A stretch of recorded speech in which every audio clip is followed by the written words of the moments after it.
boa noite, como nós falamos a todos. E vamos dar sequência, então, ao nosso estudo do livro Pensamento e Vida, né, dessa edição aqui que nós estamos usando. E nós estamos no capítulo 5, que se trata da educação. E neste capítulo, vamos começar, como fizemos outras vezes, definindo educação numa forma comum, assim, da sociedade. Então, existem muitas definições, né, para a educação, mas nós podemos dizer que seria a aplicação de métodos próprios para assegurar a formação e o desenvolvimento físico, intelectual e moral do ser humano. Veja que essa é uma definição bem ampla, né, relacionada aos métodos, e está relacionado tanto à educação física do corpo, intelectual, que é a instrução, o conhecimento, e mesmo a formação moral, que para nós, né, na doutrina espírita, é o mais importante. E essa palavra, ela provém do latim educere, educare, que significa conduzir para fora ou direcionar para fora. Olha que interessante isso, né? Nem sempre nós temos essa visão. Pensamos que a educação é algo que vem de fora para dentro, como se fosse amoldar a pessoa. Mas a educação, em verdade, ela vem de dentro para fora, despertando aquilo que ela tem dentro de si, pois Deus nos criou a sua imagem e semelhança, e dentro de nós temos todas as potencialidades, nós temos conhecimentos intrínsecos das leis morais e assim por diante. Ou então ela seria os hábitos, valores e costumes de uma determinada cultura que são transferidos de geração para geração. Assim, a educação é formada através da... Desculpa, deixa eu ver só quem está entrando. Acho que o Arthur está me ajudando aqui a aceitar as pessoas. Ela é formada através dessas transferências de experiências presenciadas ou vividas, né, por um indivíduo ao longo de sua vida. Então, nessa terceira definição, a gente vê que são os valores da cultura que se tem, né, na nossa cultura, por exemplo, e isso vai sendo transferido de geração para geração em situações presenciadas. Então, isso é uma coisa muito importante de se considerar, que a educação se faz pelo exemplo, mais do que pelas palavras ou do que pelos livros. E se nós queremos ser exemplos de educação, tem que ser pela nossa atitude, não pelas nossas palavras, né? E também as vivências. Então, aquilo que você propicia, por exemplo, na infância, no começo da vida dela, ou mesmo aquilo que a gente vive em sociedade, né, as experiências vividas, são muito importantes enquanto ferramentas de educação do espírito. E feita essa pequena consideração, vamos entrar no texto de Emmanuel. Ele começa com a seguinte frase: disse-nos o Cristo, brilhe a vossa luz. Isso está em Mateus 5,16. E ele mesmo, o Mestre Divino, é a nossa divina luz na evolução planetária. Então veja que próprio Jesus, né, disse para que brilhasse a nossa luz. E nós vamos ver que ao longo de todo este capítulo aqui, essa lição de hoje, Emmanuel usa muito a metáfora ou a comparação, a analogia com a luz, né? E como que nós podemos entender, então, o que vem a ser luz, né? A luz é uma forma de radiação eletromagnética cuja frequência é visível ao olho humano, numa definição bem simples, né? Então, a luz, ela tem uma coisa muito interessante, que é uma série de propriedades, né? Então, aqui é um cristal fazendo a difração da luz. Então, a gente vê que um raio único de luz tem todas as cores, e ele pode fazendo pelo mecanismo de difração, ser separado num arco-íris muito grande. Então, a gente começa a entender que essa analogia de Emmanuel é muito profunda, porque a luz é como essa coisa que ela tem muitas coisas dentro dela mesma. Então, a luz é um raio que ele contempla um universo de diferentes situações dentro de si próprio. E as teorias hoje que explicam a luz são a teoria ondulatória, que seria a luz como capaz de propagar-se no espaço, transportando energia consigo. E a frequência de propagação da luz é aquilo que determina sua cor, suas características.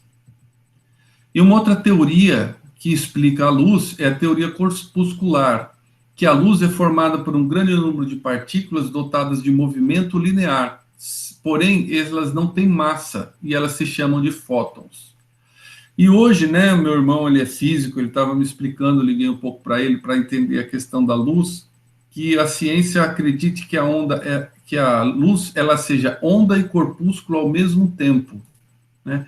Então essas duas teorias se fundiram e ela tanto é onda quanto é um corpúsculo. E esse corpúsculo que se chama fóton também é muito difícil de entender porque ele não tem massa.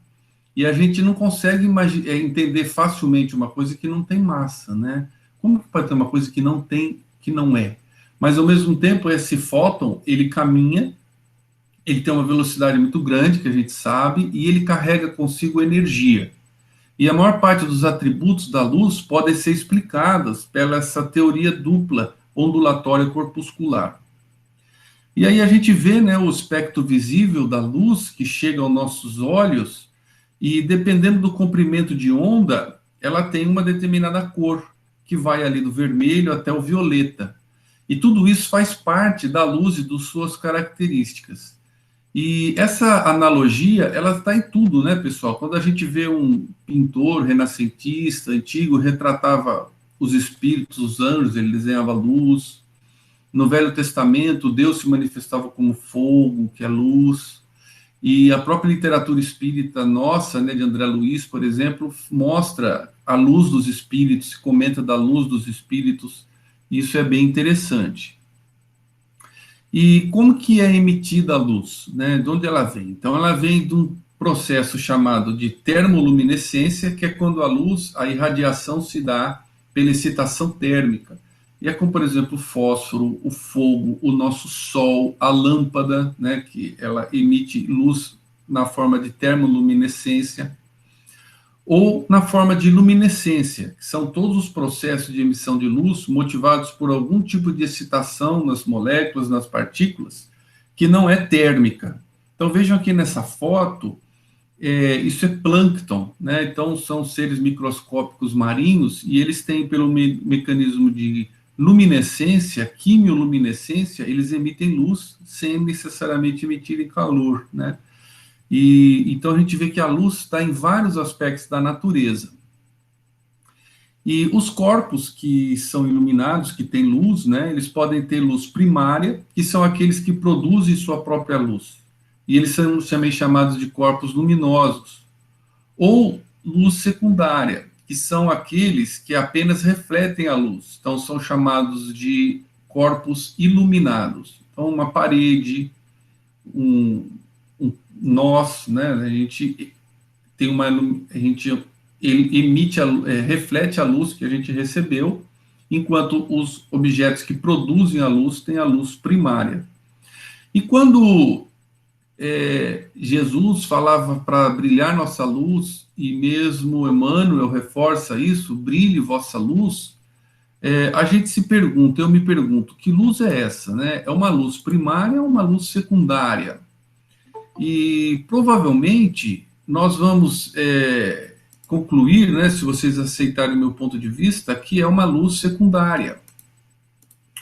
Porque nós não temos uma luz própria, e mesmo como espírito, talvez, eu não sei, né? Isso é uma coisa que realmente eu estou aqui especulando com vocês. E eu digo isso porque no Pensamento e Vida, no capítulo 1, o Emmanuel diz que a mente é o espelho da vida em toda parte.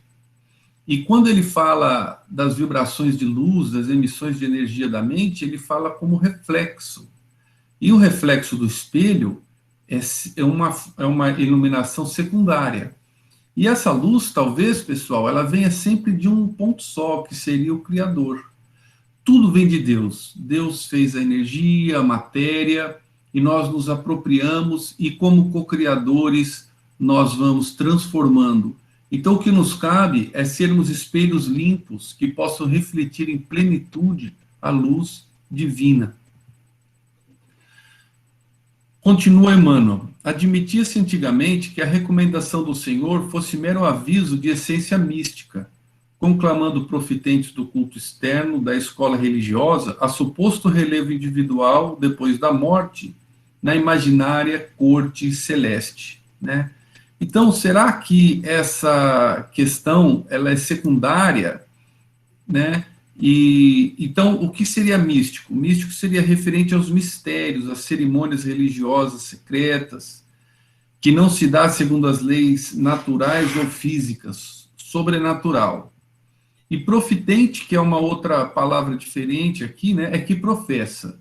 Então, antigamente, o que se imagina aqui, que Emmanuel coloca, é que as religiões, não entendendo essa fala de Jesus, colocaram isso dentro desse culto de um externo religioso, algo, ou seja, formal, relacionado apenas ao mito, ao ritual, que aquilo tinha, em realidade, um suposto relevo individual. As pessoas que fizessem se brilhar seriam aquelas mais famosas, aquelas mais importantes, e aí, inclusive, em algumas vezes se buscava vestimentas especiais, uso de joias, né, adornos no corpo, na coroas, né?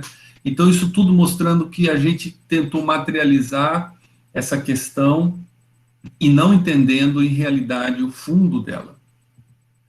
E isso, na verdade, não é uma coisa ruim em si.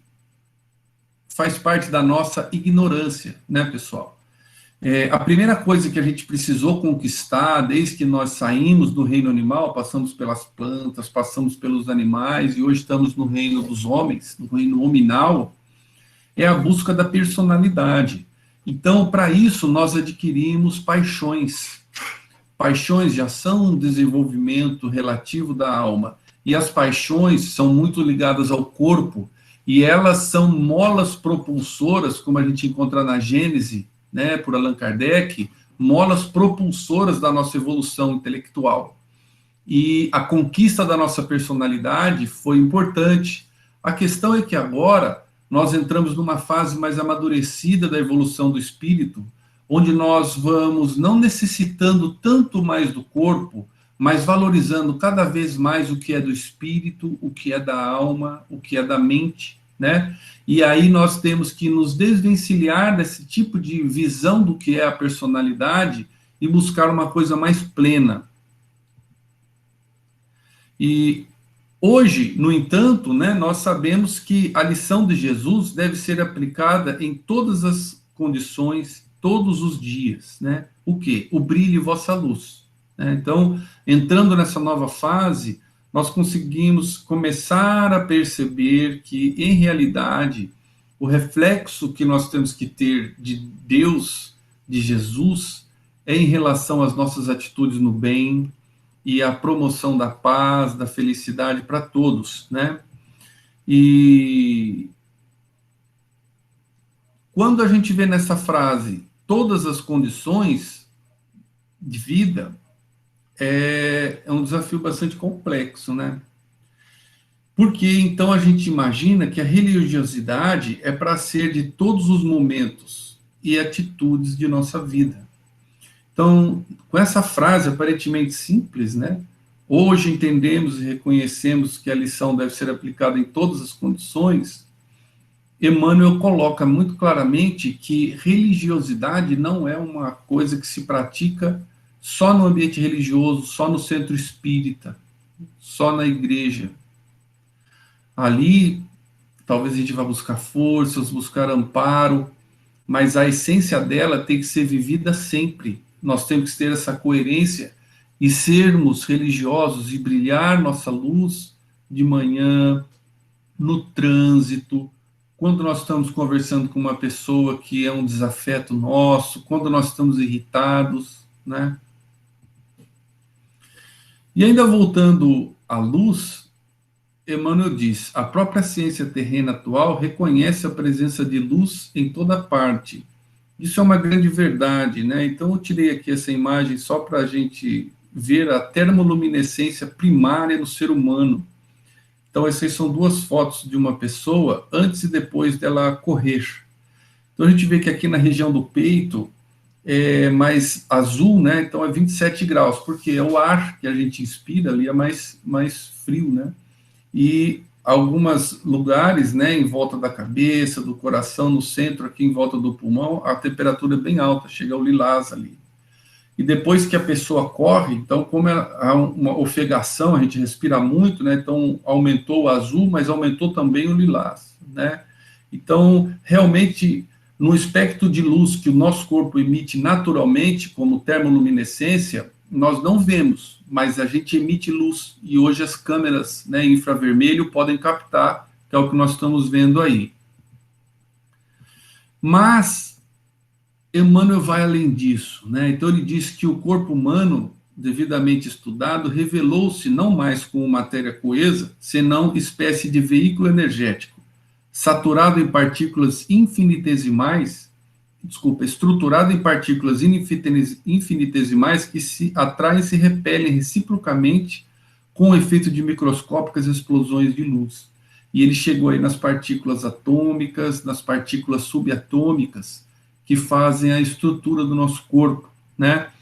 E sem querer entrar nisso, mesmo que eu não sou físico, e acho que não é o nosso desejo aqui, eu trouxe aqui uma fala incrível, é um comentário, é uma resposta do Livro dos Espíritos, a questão 888A, e ela é assinada por São Vicente de Paulo. Nem toda resposta é assinada por um espírito, mas essa é São Vicente de Paulo. E ele diz, na resposta dessa pergunta 888A, amai-vos uns aos outros, eis toda a lei, divina lei pela qual Deus governa os mundos. O amor é a lei de atração para os seres vivos e organizados. Então, a lei de atração para os animais, para o homem, é a lei de amor. Então, o amor nos atrai. E é necessário que essa atração, pelo amor, se faça da maneira correta, né? E continua, a atração é a lei de amor para a matéria inorgânica. Veja que profundidade de conceitos. Então, o amor é a atração dos seres vivos organizados. E a atração é a própria manifestação da lei de amor na matéria inorgânica. Então, com isso, ele conceitua que a união de moléculas que formam o nosso corpo, ela se faz pela mesma lei que a lei de amor, que faz com que um ser humano venha, com o tempo, a aprender a amar o próximo, né? Mostrando que essas relações da matéria, do espírito, são muito profundas. E me pareceu bastante semelhante ao que Emmanuel disse aqui, quando disse que o nosso corpo, né, é estruturado em partículas infinitesimais, que se unem, segundo São Vicente de Paulo, pela própria lei do amor. A química, a física e a astronomia demonstraram que o homem terrestre mora num reino entrecortado de raio. Então, todo capítulo é assim, né, pessoal? Uma boa parte dele é uma analogia que Emmanuel cria para fundamentar em nós um conceito que ele explora nas frases finais do capítulo. Então, ele está indo cada vez mais fundo nessa questão do brilhe vossa luz. Chegou a dizer agora que o nosso corpo é feito de luz em algum momento, e agora ele está dizendo que o universo inteiro é intercortado de raios, né? E aí eu fui buscar na internet esta imagem que mostra a Via Láctea. É bastante interessante. Então, falando de uma forma simples, né, a Via Láctea é como se fosse um ovo frito. Ela tem uma gema no centro, que é um aglomerado muito grande de estrelas, sóis, né? E depois ela vê uma camada fina, circular, e a Terra ela está numa pontinha, ela está mais na borda. Então, se você estiver na borda da Via Láctea e olhando, né, para ela, você consegue ver diferentes raios, diferentes métodos. Então, fora da estratosfera, né, vendo de satélites, você consegue ver os raios gama, que é essa faixa azul, né? Então, é um espectro de onda de luz, de energia muito, muito alta, inclusive é letal, né? Se não fosse a estratosfera nos protegendo, a gente morreria com raio gama. Depois, em faixa verde, é a Via Láctea, é a mesma projeção do centro da Via Láctea em raios X, também visto de fora da Terra. A parte central é a parte visível da Via Láctea, vista com o espectro de luz visível ao olho humano. Depois, embaixo, ela vista com luz infravermelha e embaixo um espectro de rádio, que está abaixo do infravermelho. Então, veja que hoje a ciência ela já consegue dar uma fracionada, entende uma enormidade de raios que realmente estruturam o universo, estão em toda parte. Como o Emmanuel disse, né? Então, foi demonstrado, né, que a gente está nesse universo intercortado de raios. Mas chama a atenção ao que nos interessa, Emmanuel, na intimidade desse glorioso império de energia, temos os raios mentais, condicionando os elementos em que a vida se expressa. Olha como isso é profundo, né? Então ele apresentou novos raios, não são raios físicos, são raios mentais. E estes raios, eles condicionam a vida. A vida é muita coisa, né, pessoal? Vida é os seres todos, né, que existem na criação. E eles são expressos com base nos raios mentais, né? Então, condicionando os elementos que a vida se expressa. O que seria condicionar? Seria regular a natureza, existência ou comportamento. Ou sujeitar alguém, sugestionar, convencer, persuadir. E talvez seja oportuno ou válido você considerar esse condicionamento que Emmanuel traz nesses dois aspectos. Tanto a regulação à existência da natureza, né, das coisas, porque a nossa mente influencia em tudo, e na Gênese, a gente vê lá na Gênese bíblica, né, que Deus criou pelo verbo. Era a forma dele dizer, talvez, esse ato de Deus pensar e pensando as coisas ocorrerem, né? E, ao mesmo tempo, eu influencio o próximo, a vida dele, sugestiono ideias mentais a partir do que eu penso. Então, mesmo que eu não fale, eu consigo transmitir mensagens para as pessoas, e isso também é uma responsabilidade minha, né? E acaba dando as condições da vida que eu tenho, se é uma vida boa, ou uma vida miserável, uma vida alegre, ou uma vida produtiva. Tudo isso faz parte de como meus raios mentais também influenciam nesse contexto, nesse ambiente todo.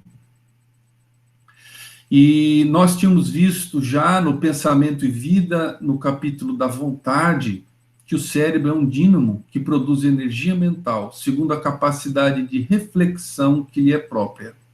Então, veja, a energia mental que nós estamos comentando, ela é refletida, pois a fonte dela, isso é a minha interpretação, é Deus, né? O pensamento, ele é uma força criativa a exteriorizar-se da criatura que o gera, por intermédio de ondas sutis e circuitos de ação e reação no tempo, sendo tão mensurável quanto o fotônio, que, arrojado do fulcro luminescente que o produz, percorre o espaço com velocidade determinada, sustentando o hausto fulgurante do Criador. Essa frase, já precisamos respirar um pouco para entender ela, né? Então, o pensamento é força criativa. Então, em física, força é um agente físico capaz de alterar o estado de repouso ou de movimento uniforme de um corpo. Então, ele altera o movimento e mesmo a forma daquele corpo. E, no caso do nosso pensamento, o que altera o nosso pensamento? O fluido cósmico universal. Então, nós sabemos que estamos imersos no fluido cósmico universal, nós trabalhamos a poesia de Augusto dos Anjos, né, na conversa anterior, foi muito bonita a poesia, e ele fala que estamos todos imersos no amor de Deus, e somos como poesias que ele cria dentro do fluido cósmico universal, né? Então, o nosso pensamento, pessoal, ele é capaz de alterar o fluido cósmico universal, e ele é uma força criativa, né, que ele altera essa matéria especial, dando ela determinadas características boas ou más, dependendo do que nós estamos pensando. E uma vez isso ocorrendo, ele se propaga, se exterioriza a partir de ondas sutis, né? Em circuitos de ação e reação. Então, vejo que a característica do nosso pensamento é agir e receber de volta, né?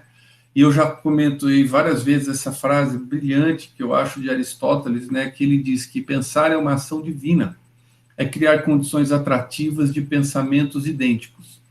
Então, ele também concorda com essa ideia, né, em Aristóteles, que o pensamento é um reflexo, porque ele vem de Deus, e ele, ao mesmo tempo que pensamos, nós recebemos de volta por uma lei de afinidade universal.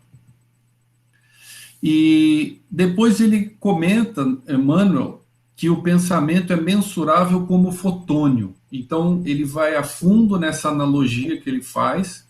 Eu acho que o pensamento não é um fotônio, né, pessoal? Fotônio é o fóton. Hoje não se usa mais o termo fotônio. Hoje, modernamente, a gente fala fóton. O fóton é uma questão da luz, mas como nós não teríamos outra forma de compreender o que seria o pensamento, Emmanuel o comparou ao fotônio.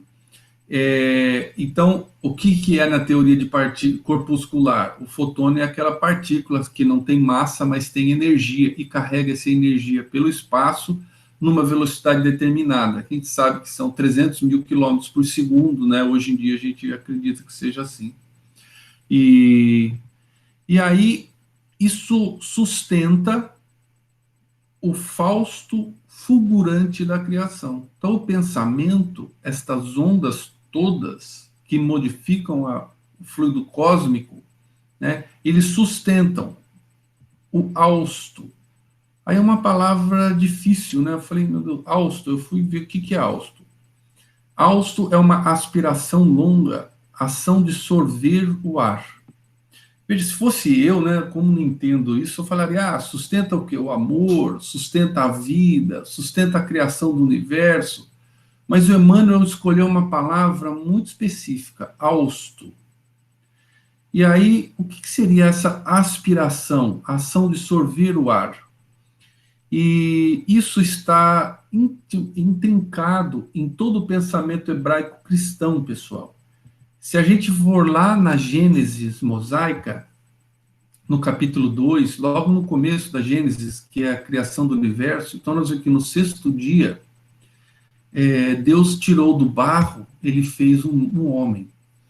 Então está escrito dessa forma: e formou o Senhor Deus o homem do pó da terra, e soprou em suas narinas o fôlego da vida, e o homem foi feito alma vivente.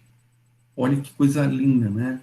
Então esse hausto é o que deu a vida ao barro, é aquilo que fez Adão saindo da Adamá, que era a terra, e o Adão se tornou alma vivente com o hausto, com o, né, sopro divino. A gente às vezes traduz dessa forma, vê traduções dessa forma. Mas em várias outras partes da Bíblia, por exemplo, aqui em Jó dizia o seguinte, que enquanto houver em mim alento e o sopro de Deus nas minhas narinas, não falarão os meus lábios iniquidade, nem a minha língua pronunciará engano.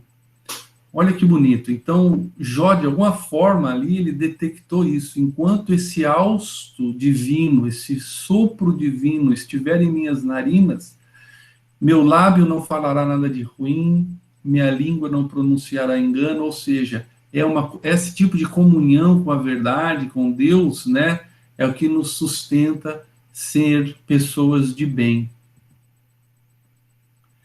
E aí ele volta, né, dizer que a mente humana é um espelho de luz, emitindo os raios e assimilando-os, repetimos, né? Então, essa questão de emitir e assimilar, né, Aristóteles, Emmanuel, são conhecimentos que vêm, né, por serem parte da verdade universal, surgem em várias épocas, diferentes épocas da humanidade.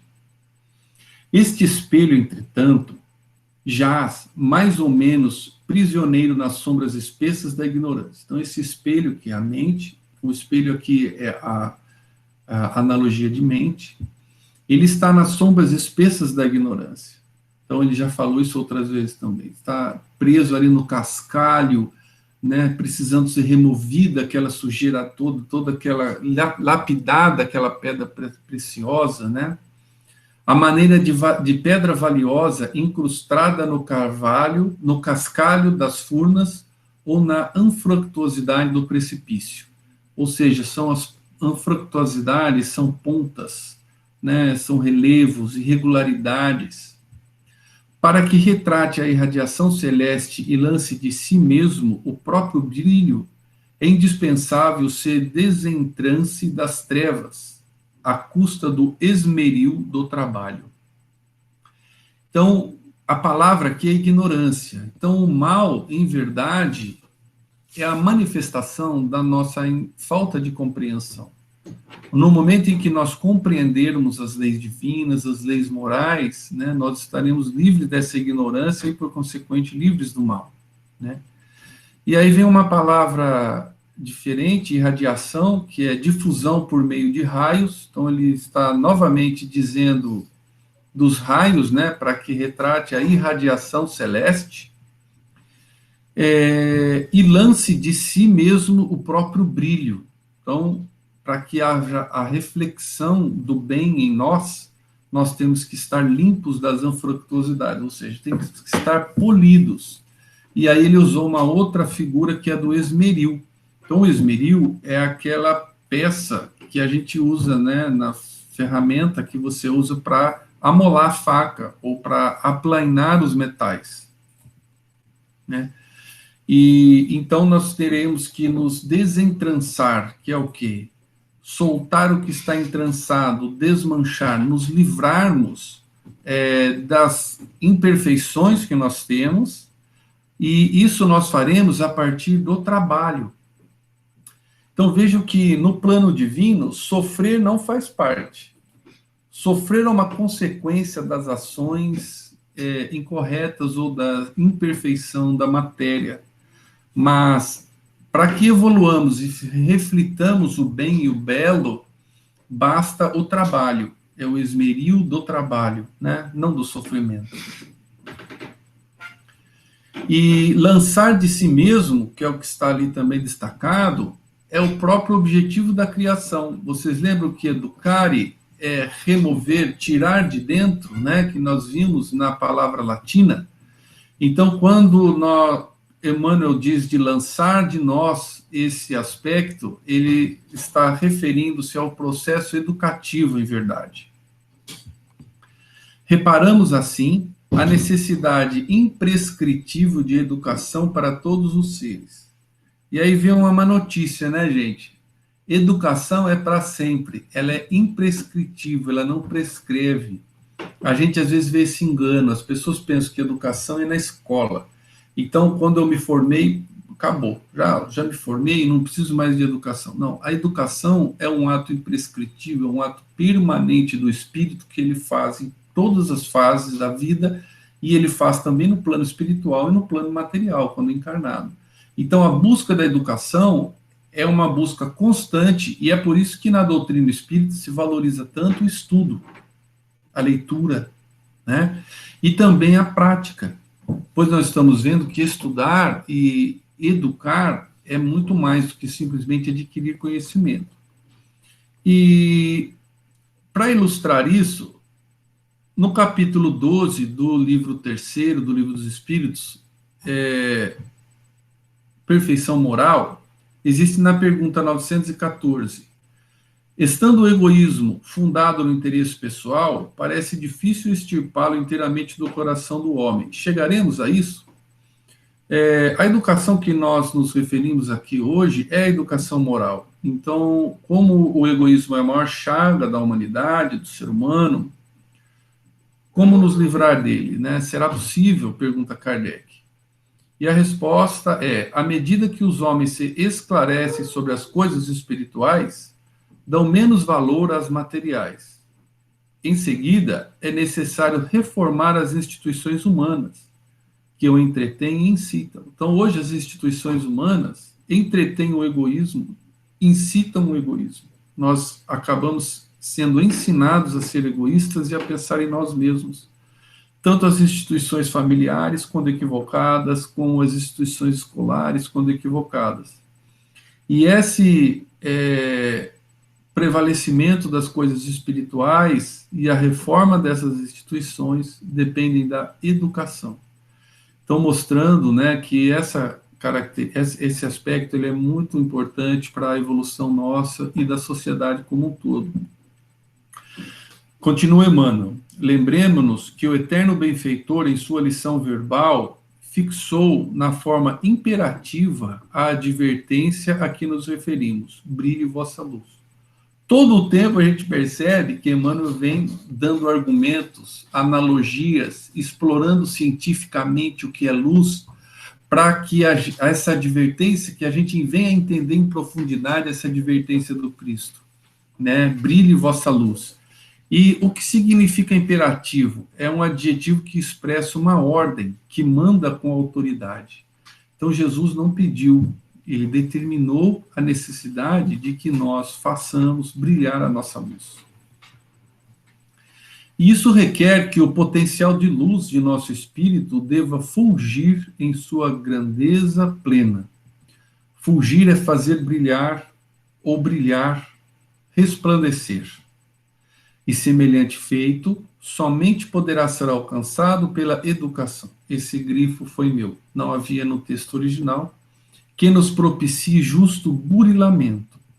Burilar é tornar mais apurado, aprimorar, aperfeiçoar.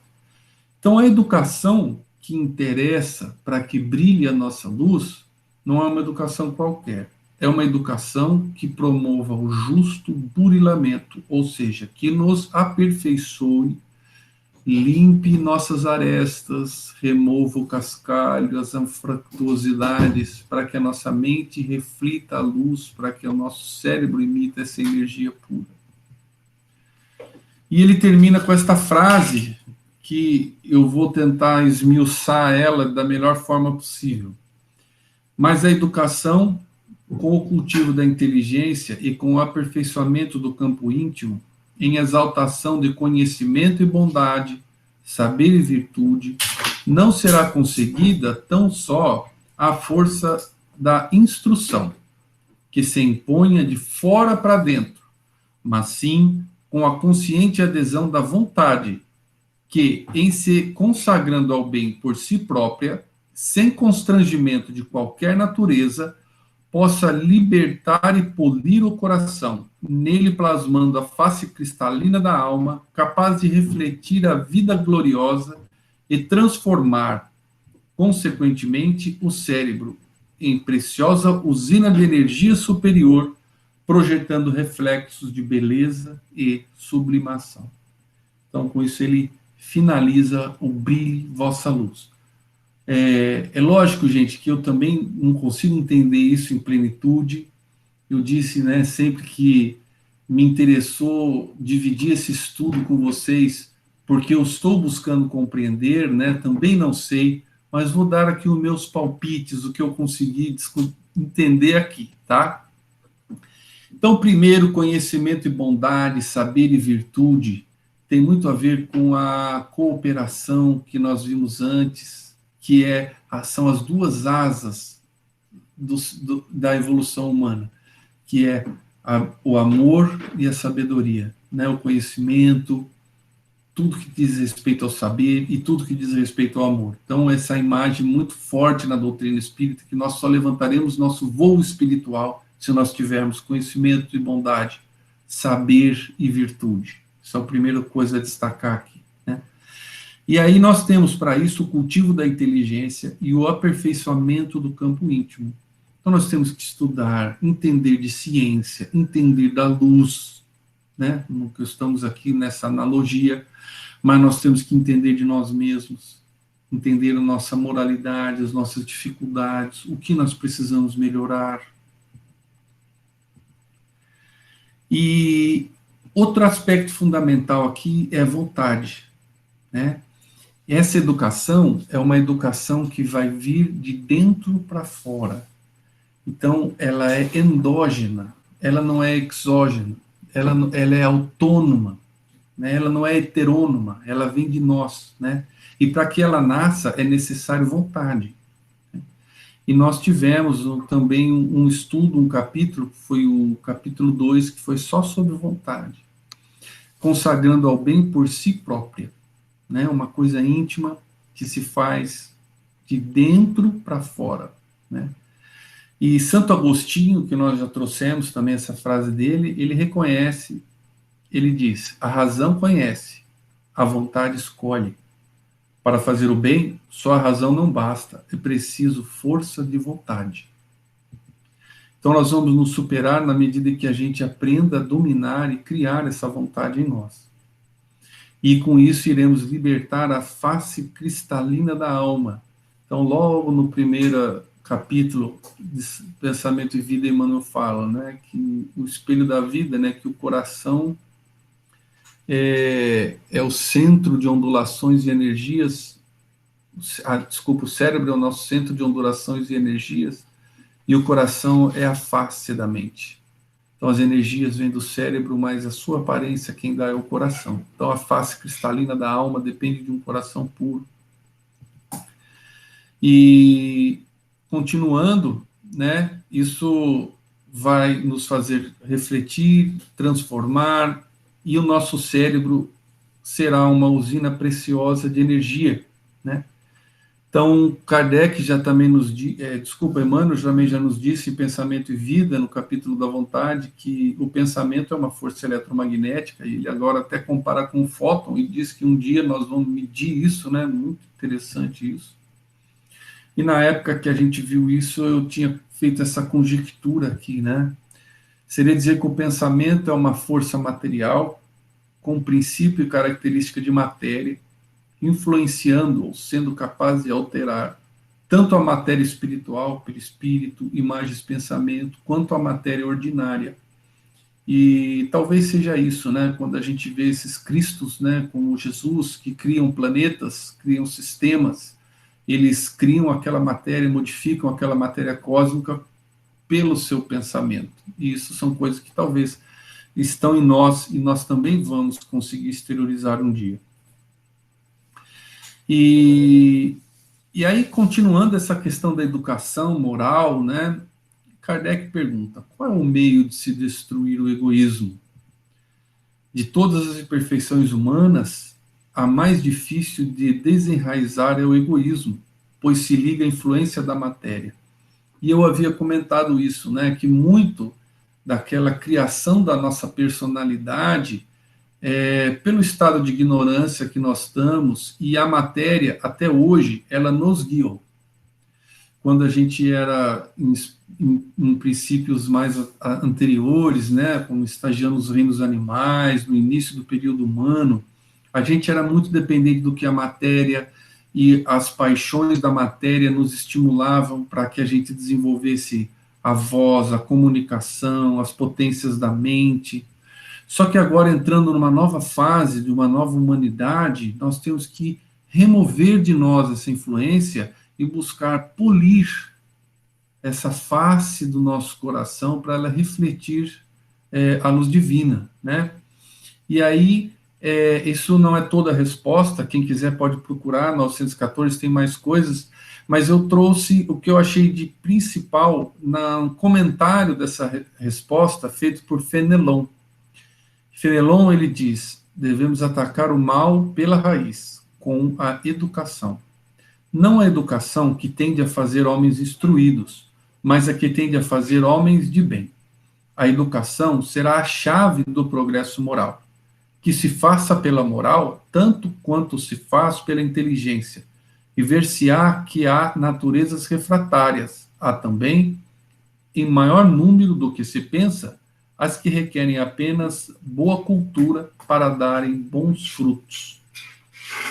Então, veja que coisa foi falada 160 anos atrás, 1859, né, 57, lá, não me lembro agora, o Livro dos Espíritos.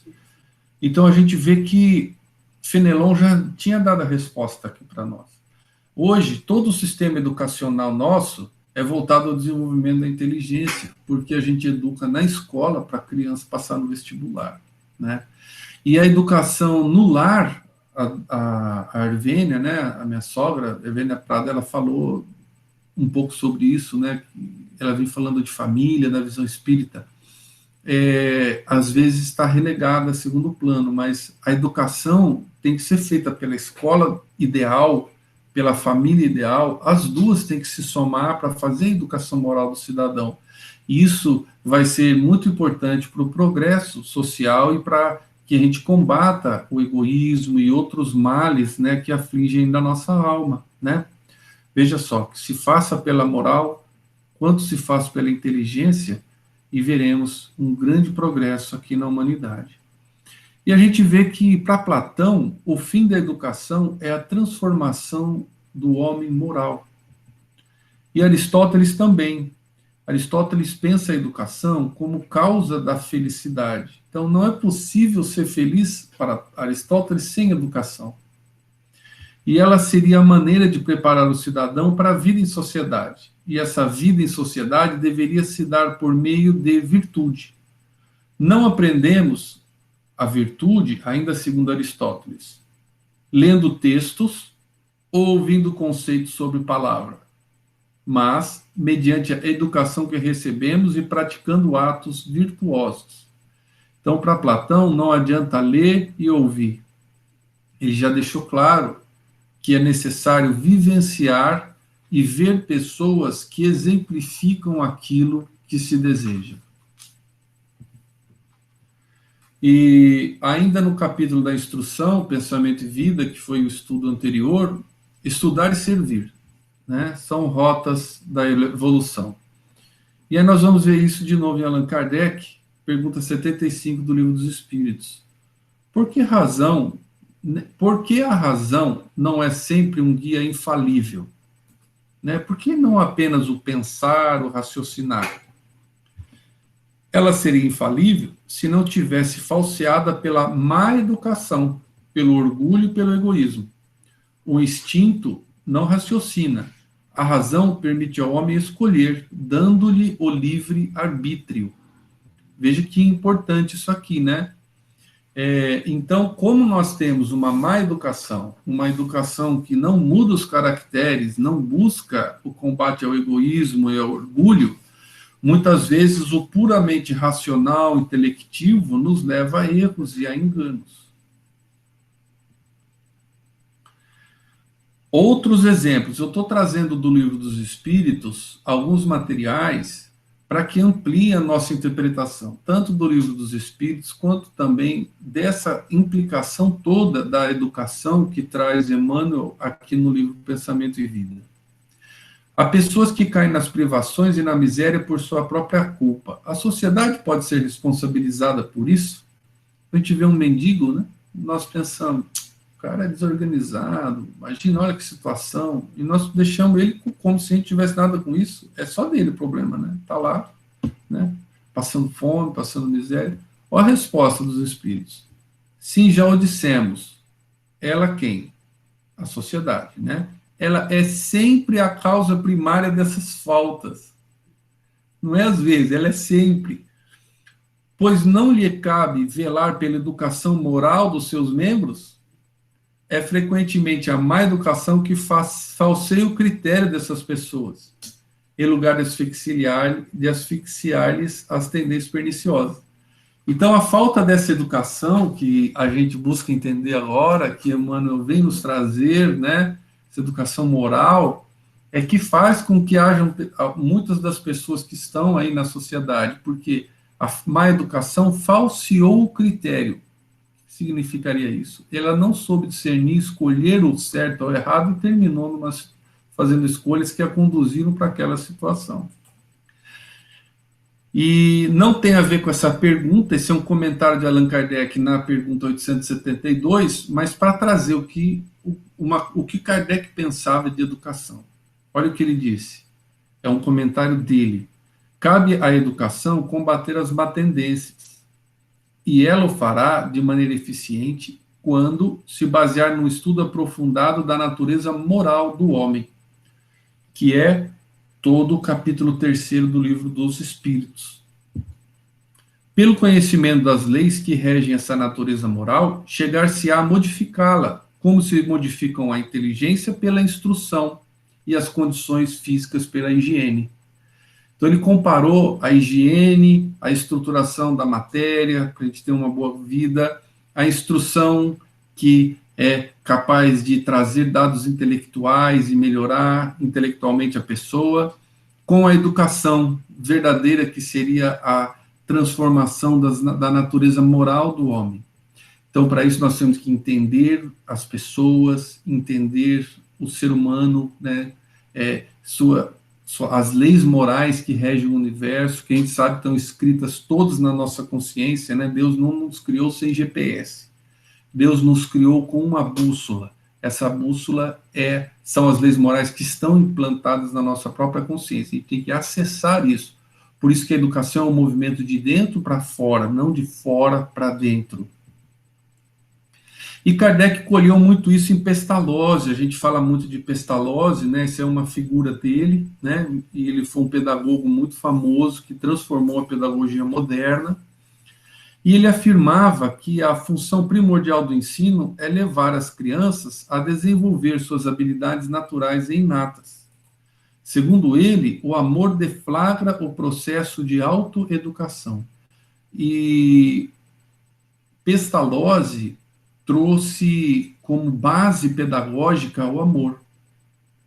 Né? Isso é uma coisa que foi muito revolucionária e não é muito usada hoje, infelizmente, né?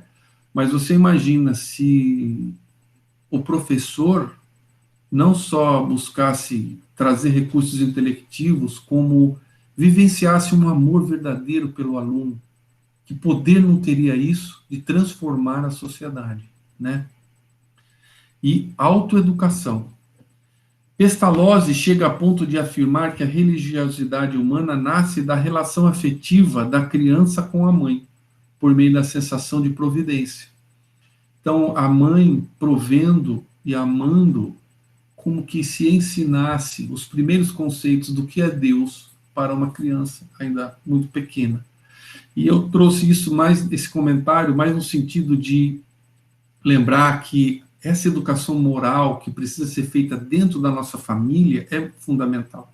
O amor da mãe, o amor do pai, o amor dos irmãos, dos avós, dos tios, né?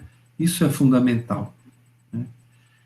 E aí, para finalizar essa parte, eu trago uma poesia de João de Deus, que foi um poeta, se não me engano, português, e essa poesia foi psicografada por Chico Xavier. Ela consta do livro Parnaso de Além Túmulo, né, que é um livro de poesias de 1932. Aqui tenho ele aqui do lado, por coincidência. Recomendo vocês lerem. É um livro muito legal, tem coisas incríveis aqui. Mas olha essa poesia aqui de João de Deus. Distribuía o mestre os dons divinos, da luz do seu espírito sem jaça, e exclama, enquanto a turba observa e passa, deixai virem a mim os pequeninos. É que na alma sincera dos meninos há uma luz de ternura, amor e graça, de que o Senhor da paz quer que se faça o sol da nova estrada dos destinos. Vós, que tendes a fé que ama e consola, fazei do vosso lar a grande escola de justiça, de amor e de humildade. As conquistas morais são toda a glória que a alma busca na vida transitória pelos caminhos da imortalidade. Veja que poesia linda, né?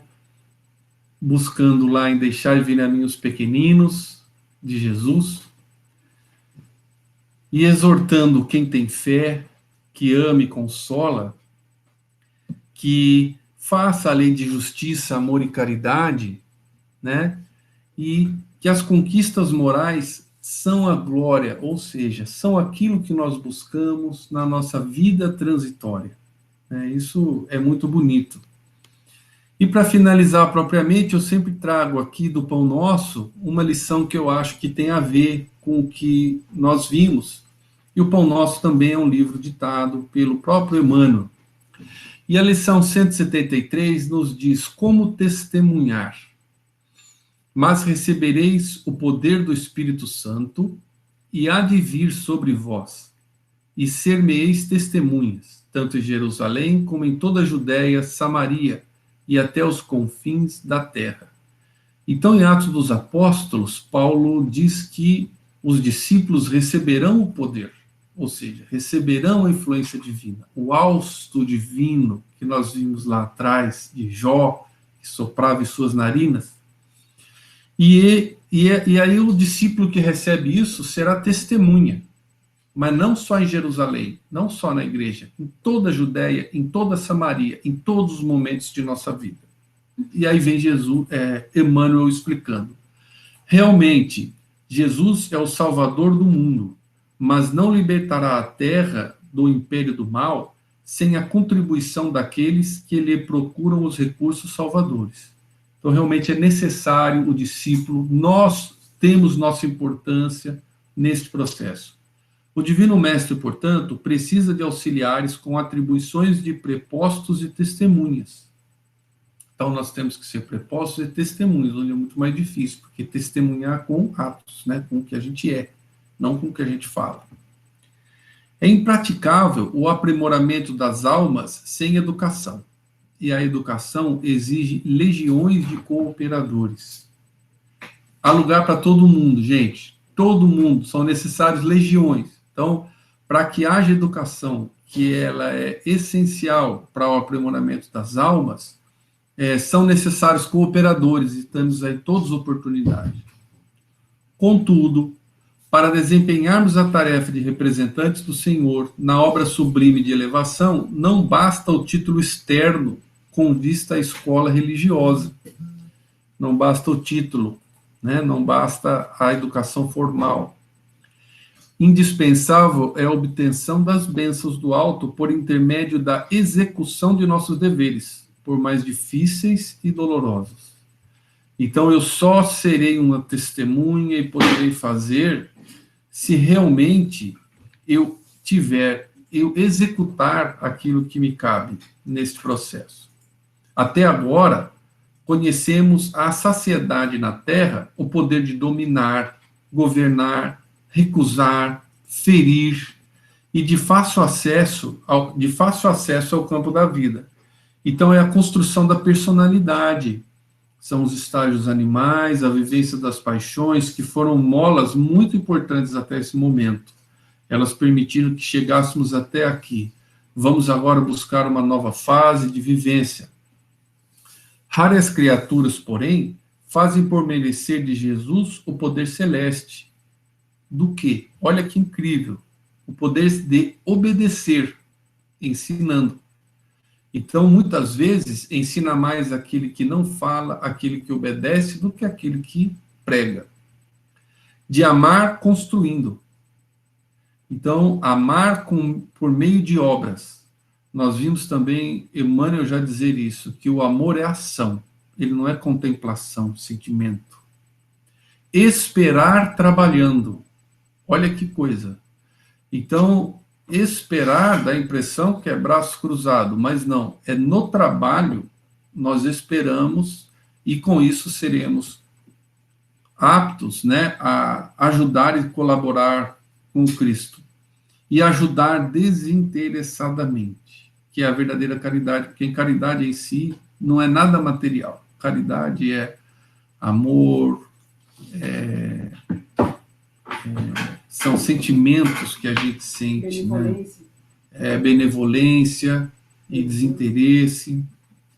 Sem a recepção de semelhantes recursos, veja, recepção, eu recebo esse recurso, o poder celeste. Se eu amo, eu recebo. Se eu espero trabalhando, eu recebo. Se eu obedeço ensinando, eu recebo. Que nos identificam como trabalhador divino, e sem as possibilidades de refleti-lo para o próximo, ou seja, de eu ser uma luz, de eu estar polido, e dessa energia divina se espalhar, né?